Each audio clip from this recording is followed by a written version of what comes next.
My sister walked into my penthouse with keys in her hand and told me I had 1 week to get out. She'd bought the place, she said. Closing was yesterday. The whole transaction took 3 weeks. Oh, and by the way, surprise. I was sitting on my balcony that Tuesday morning, coffee going cold while I reviewed my investment portfolio. The elevator dinged. That elevator required a key card. Only 3 people had access, me, the building manager, and emergency services. The doors opened. Vanessa stepped out with Mom right behind her. Surprise! Vanessa announced, her voice bouncing off the floor-to-ceiling windows. She jingled those keys like a trophy. I hope you haven't unpacked too much because you're going to need to move out by the end of the week. I looked up from my laptop, genuinely confused. Excuse me? Mom stepped forward with that look. That patient disappointment she'd perfected over the past 6 years. Honey, we know you've been struggling. Vanessa found a solution that works for everyone. I bought the penthouse, Vanessa said, still jingling those damn keys. Closing was yesterday. The whole transaction took 3 weeks. I tried to tell you last month, but you kept dodging my calls. She wasn't wrong about that. I had ignored her calls. Vanessa only contacted me when she wanted something, usually money she thought I didn't have, or to gloat about her latest achievement. She was a successful real estate agent with Bennett & Associates, one of the city's premier firms. She'd sold over $50 million in properties last year alone. Our parents couldn't stop talking about it. You bought this penthouse? I asked, setting my coffee down carefully. For $2.3 million, Vanessa said proudly. Below market value, actually. The seller was motivated.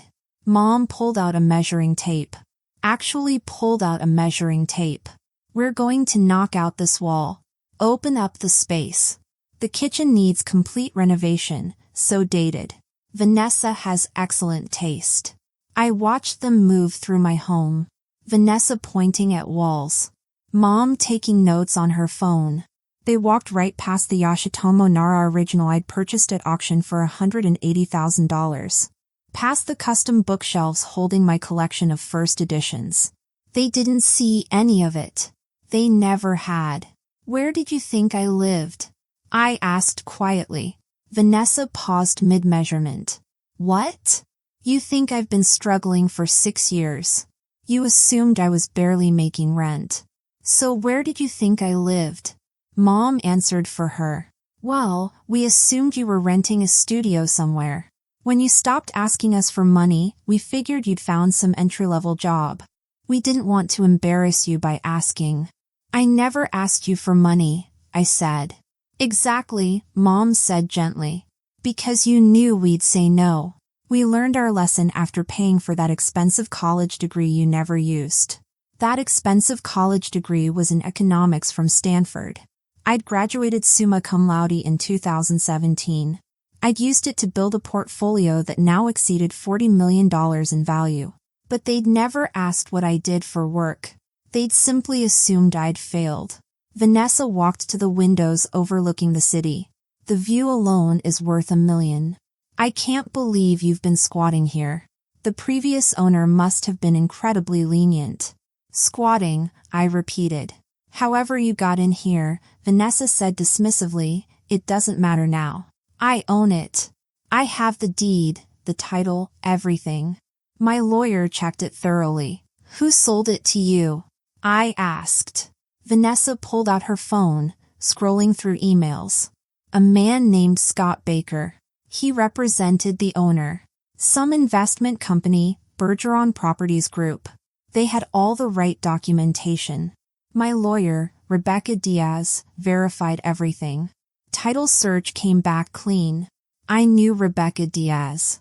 She'd handled one of my property acquisitions 2 years ago. I wondered if she'd recognize the address. Can I see the documentation? I asked. Vanessa's eyes narrowed. Why? Are you going to try to claim you have rights to stay here? Because legally, you don't. I could have you removed today, but I'm being generous. 1 week. The doorbell rang. All 3 of us turned toward the elevator. I hadn't buzzed anyone up. John, the concierge downstairs, knew better than to send someone to the penthouse without calling first. I stood and walked to the door, looking through the peephole. Graham Friesen, the building manager, stood in the hallway holding a leather folder. Behind him was John, looking uncomfortable. I opened the door. "Miss Klassen," Graham said formally. "I apologize for the interruption. John informed me of your visitors, and I felt it necessary to address the situation immediately." "What situation?" Vanessa demanded, stepping forward. "I'm the new owner. You work for me now." Graham's expression remained professionally neutral. "May I come in?" I stepped aside.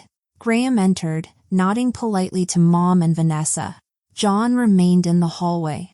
"Miss Klassen," Graham said, addressing me directly. "I received a very concerning call this morning from our legal department. Apparently, someone attempted to file a deed transfer for this property." Vanessa pulled out her phone again. "That was me. I closed yesterday. Here's the documentation." She showed Graham her phone. He glanced at it briefly, then opened his leather folder. "Miss Vanessa Klassen," he said, reading from a document.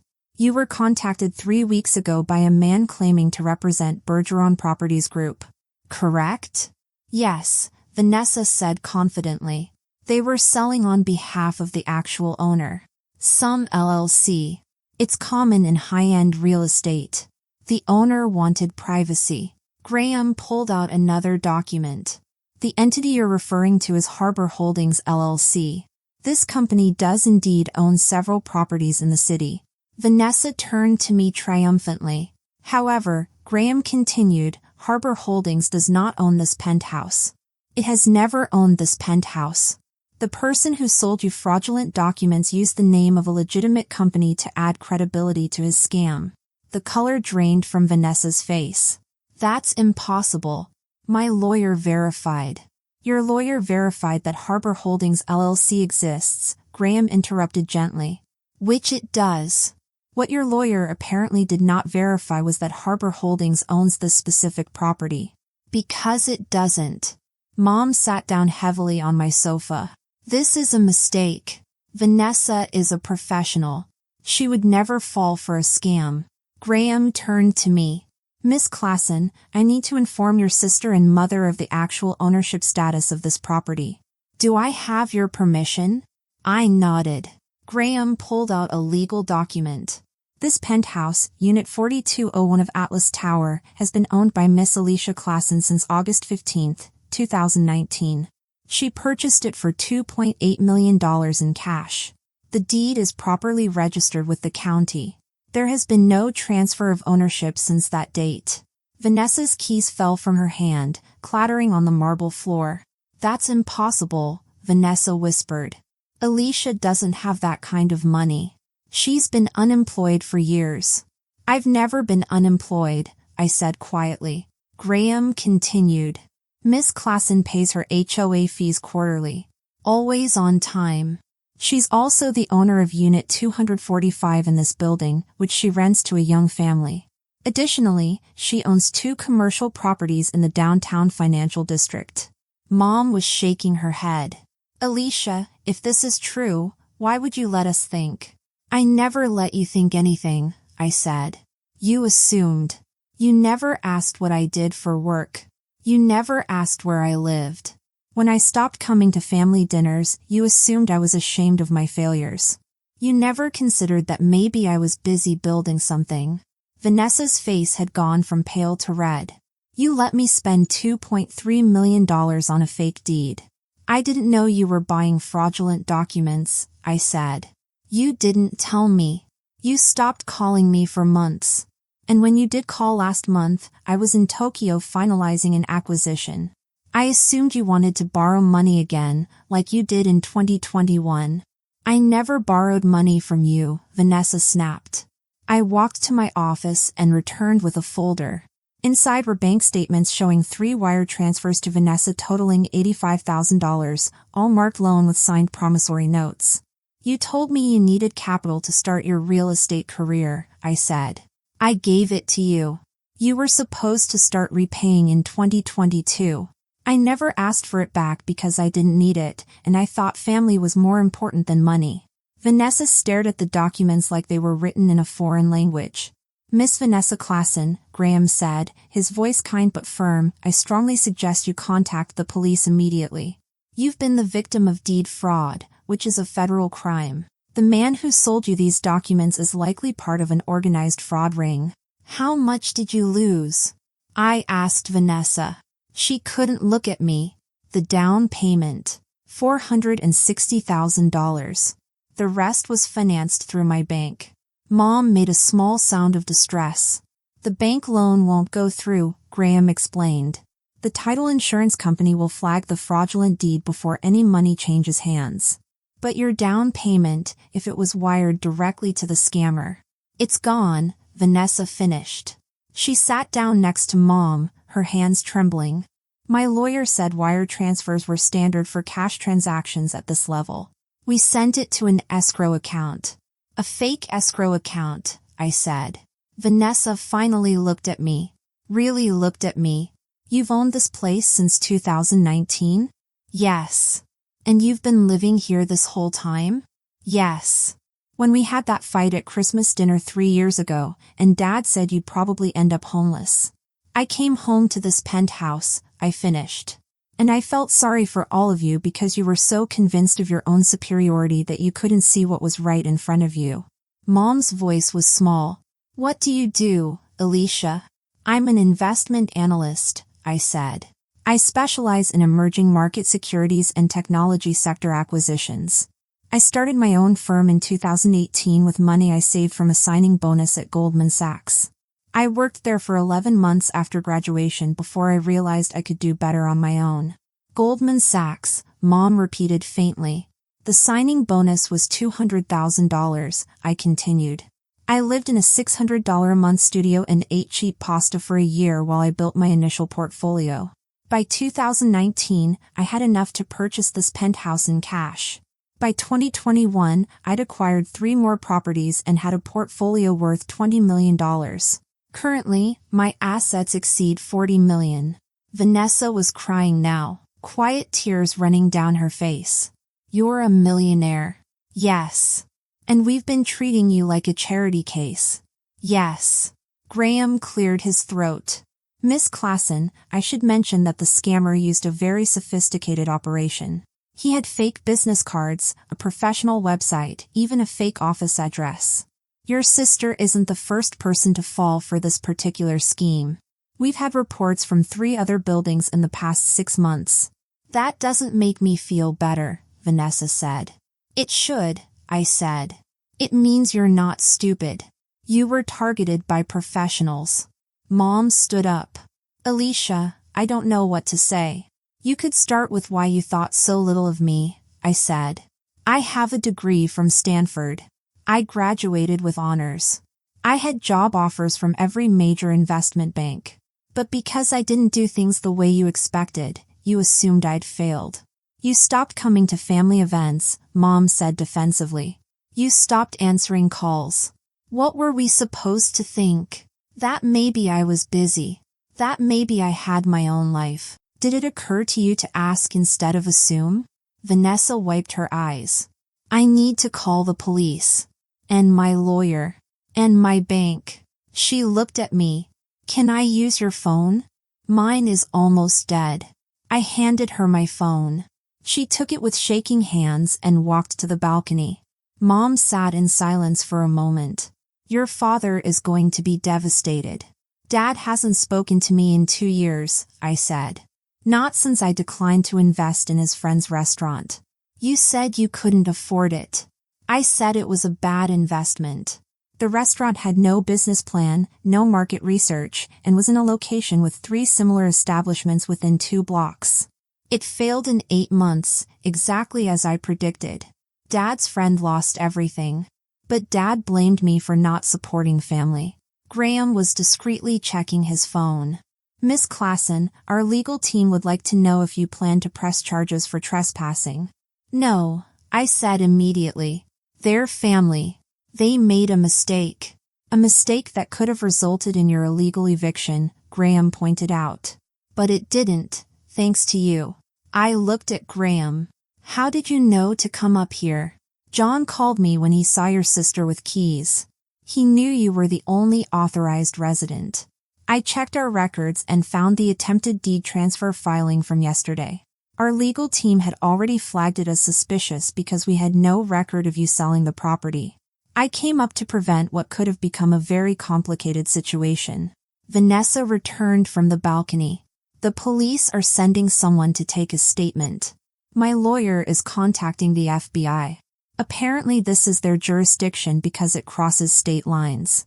The scammer used a Virginia business address. She handed me back my phone. Thank you. We stood in awkward silence. I have a conference call in 10 minutes, I said finally. It's with investors in Singapore. I need privacy. Of course, Mom said quickly. We should go. Vanessa hesitated. Elisha, I know this doesn't fix anything, but I'm sorry. For all of it. For assuming, for being dismissive, for not believing in you. Are you sorry? Or are you sorry you got caught being wrong? I asked. She flinched. Both, probably. But mostly the first one. I've been a terrible sister. Yes, you have been. Can we? Vanessa's voice broke. Is there any way to fix this? I considered. Start by telling Dad and the rest of the family the truth. All of it. That I've been successful. That you misjudged me. That your assumptions were wrong. Stop making excuses. Okay, Vanessa said. What else? Pay back the $85,000 you borrowed. I don't need it, but you need to do it. Vanessa nodded, even though we both knew she just lost nearly $500,000. And finally, I said, treat me like an equal. Not a charity case, not a failure, but a competent adult who made different choices than you expected. Can you do that? I can try, Vanessa said. Trying isn't good enough, I said. Either do it or don't. I'm done with half measures from this family. Mom spoke up. We'll do it, Elisha. All of us. We owe you that much. Graham walked them to the elevator. Before the doors closed, Vanessa turned back. Your home is beautiful, she said quietly. I should have said that first. The elevator doors closed. Graham returned to the living room. That was handled with remarkable grace, Miss Klassen. I've had 6 years to prepare for this conversation, I said. I just didn't expect it to happen quite like this. Will you actually let her pay back the loan? Graham asked. If she does, I'll donate it to charity in her name, I said. She needs to learn that actions have consequences, but I don't need to profit from teaching her that lesson. Graham smiled. Very wise. I'll let legal know there won't be trespassing charges. Though I should mention the police will want to interview you as part of their investigation into the fraud. Of course. After Graham left, I stood at the windows looking out over the city. My phone buzzed with a reminder about the Singapore call. I had 12 minutes. I thought about Vanessa's tears. Mom's shock. The years of assumptions and dismissal. Part of me felt vindicated. Part of me felt sad that it had taken a crisis to make them see me clearly. My phone rang. It was Vanessa. I'm still in the lobby, she said. I just wanted to say one more thing. What? I looked you up. Your firm, I mean. Klassen Capital Analytics. You have 18 employees. You manage over $300 million in assets. There's an article from Forbes about your work in emerging markets. How did I not know any of this? Because you never asked, I said simply. I know. That's the worst part. You were right there, and I couldn't see you. She paused. The police are here. I have to go. But Elisha, thank you for not pressing charges. You would have had every right to. You're my sister, I said. You made a mistake. A big, expensive mistake, but still a mistake. We all make those. Not mistakes this big. You'd be surprised, I said, thinking of my own early investment errors. The question is what you learn from them. After we hung up, I pulled up my portfolio on the laptop. The Singapore investors were waiting. I had work to do. But first, I texted Graham. Please update my authorized visitor list. Add Vanessa Klassen and Barbara Klassen. They might actually visit now. His response came immediately. Consider it done. And Miss Klassen, I'm glad you gave them a second chance. That took courage. I wasn't sure it was courage. Maybe it was just exhaustion. Or maybe it was the faint hope that my family could actually change. 3 weeks later, Vanessa came to the Penthouse for coffee. She was thinner. Dark circles under her eyes. The FBI investigation was ongoing. Her lawyer had found 2 other victims of the same scam, and they were building a case. Any chance of recovering the money? I asked, handing her an espresso. Less than 10%, she said. The money went through 4 different shell companies in 3 countries. By the time the FBI traced it, it had been converted to cryptocurrency and dispersed. I'm sorry. Don't be. I earned this lesson. She looked around the penthouse. I still can't believe you've lived here all this time. I've driven past this building 100 times showing clients other units. You were right here. I was always right here, I said. You just weren't looking. She nodded slowly. Dad wants to have dinner. All of us. He asked me to ask you because he doesn't think you'll answer if he calls. He's right. Will you come anyway? I considered. On one condition. We meet at a restaurant of my choosing, and I pay. No arguments. Deal. The dinner happened 2 nights later at Atlas, the restaurant on the ground floor of my building. I'd chosen it specifically because the maitre d' knew me. The chef knew my preferences. And I wanted my family to see me in an environment where I belonged. Dad arrived first, uncomfortable in a suit he didn't wear often anymore. His business consulting firm had struggled since the pandemic. I knew this because I'd quietly purchased some of his debt from his creditors and forgiven it. He didn't know that. Maybe I'd tell him someday. Mom came next. Then Vanessa. We sat at a corner table with a view of the city lights. This place is expensive, Dad said, looking at the menu. I can afford it, I said simply. He set down the menu and looked at me. Really looked at me for the first time in years. Vanessa told us everything, he said. The penthouse, your company, all of it. I've spent the last 3 weeks trying to figure out where I went wrong as a father. You assumed I needed to follow a specific path to be successful, I said. And when I chose a different path, you decided I'd failed instead of considering that maybe I knew what I was doing. You were always so quiet, Mom said.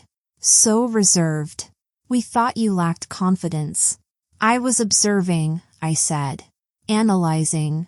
That's what I do. I watch. I calculate. I make informed decisions. Just because I didn't broadcast every move doesn't mean I wasn't making them.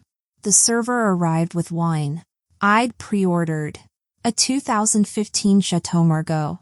$800 a bottle. I watched their faces as it was poured. Elisha, Dad said softly. I'm proud of you. I should have said that 6 years ago.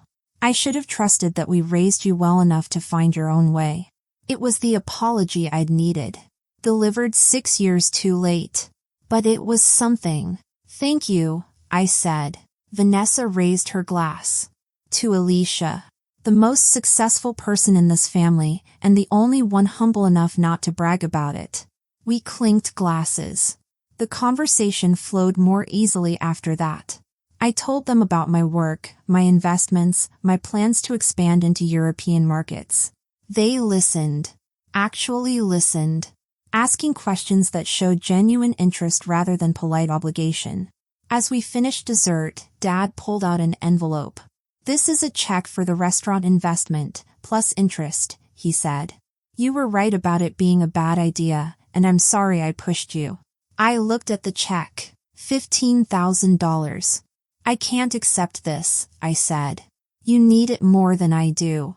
That's exactly why I need to give it to you, Dad said. I need to prove that I can be as principled as my daughter. You were right. I was wrong. And that has a cost. Let me pay it. I took the check. Later, I would donate it to a small business development program. But in that moment, I took it because my father needed me to. When I got home that night, I stood at my windows and looked out at the city. Somewhere out there, a scammer had Vanessa's money. Somewhere out there, my family was probably dissecting every moment of our dinner, marveling at revelations that shouldn't have been revelations at all. But here in my penthouse, the one they tried to take from me, I felt something shift. Not forgiveness, exactly, but possibility. The possibility that my family could learn, could grow, could see me for who I actually was. My phone buzzed. A text from Vanessa. Thank you for dinner. And for not giving up on us, even when we gave up on you. I typed back, family doesn't give up. We just sometimes need reminders of why we're family in the first place. 3 dots appeared, then disappeared. Then finally, I'm working on remembering. Good night, little sister. Or should I say successful businesswoman who happens to be my sister? I smiled. Just Elisha is fine. Outside, the city sparkled with a million lights. Somewhere in those lights were people making their fortunes, losing their fortunes, building their dreams. I built mine quietly, without fanfare, without my family's approval. And now, finally, they knew. That was worth more than any penthouse. Thanks for listening, and if you liked this story, share it with someone who needs a reminder that success doesn't always look the way people expect. Don't forget to comment and subscribe for more stories about family, second chances, and proving yourself on your own terms. Sometimes the people who doubt you the most are the ones who need to see you succeed the most.